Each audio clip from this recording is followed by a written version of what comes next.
نحمده ونصلي على رسوله الكريم اما بعد فاعوذ بالله من الشيطان الرجيم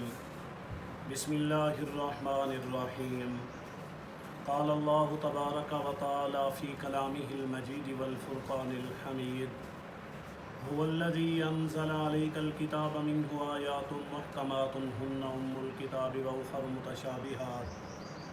فأما الذين في قلوبهم زيغ فيتبعون ما تشابه منه ابتغاء الفتنة وابتغاء تأويله وما يعلم تأويله إلا الله صدق الله العلي العظيم۔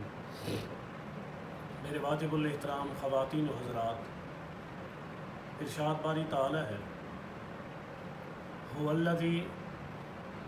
اللہ تعالیٰ کی وہ ذات ہے، انزل علیک الکتاب،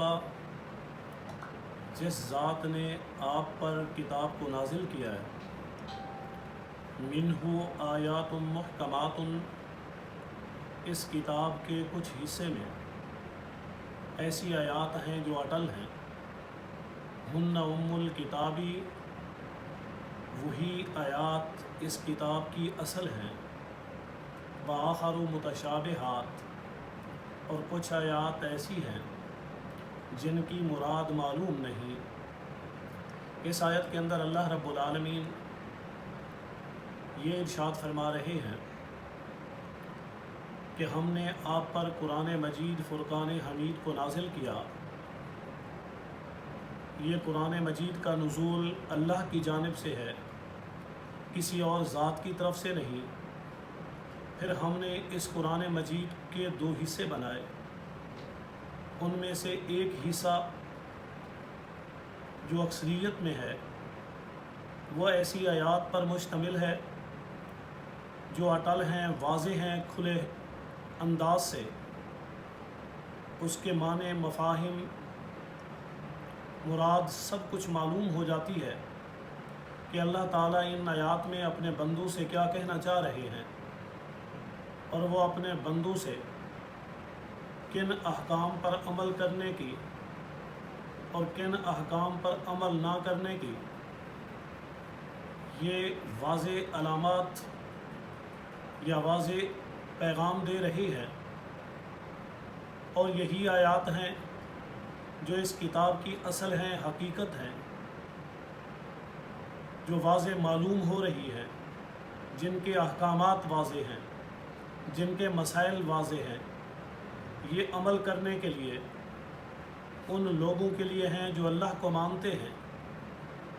اور کچھ آیات ایسی بھی ہیں کہ جن کی مراد معلوم نہیں، جیسا کہ حروف مقطعات ہو گئے۔ قرآن مجید کے اندر بہت سارے ایسے الفاظ ہیں، مثلا الرحمن علی العرش استویٰ، اللہ کی ذات رحمان عرش پر مستوی ہے، اب اس کی مراد معلوم نہیں کہ کیسے ہے۔ ید اللہ علی فوقہم،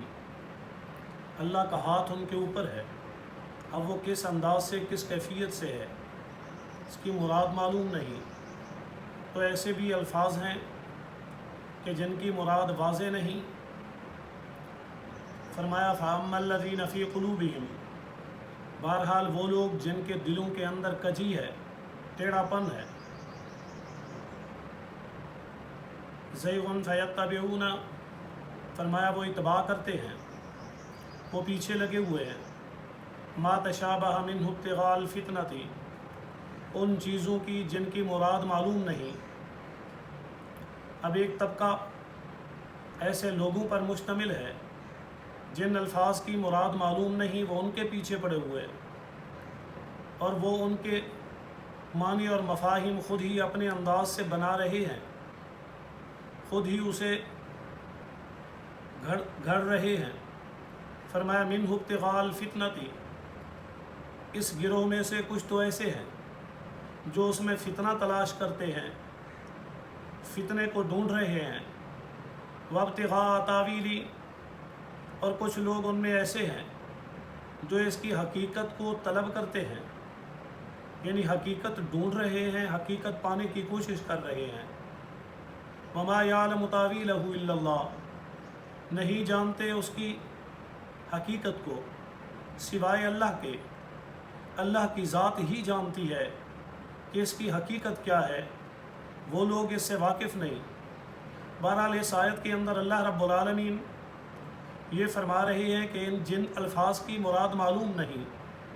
انہیں اتنا زیادہ کھوج لگانے کی، اس کے اندر خود من گھڑت چیزیں بولنے کی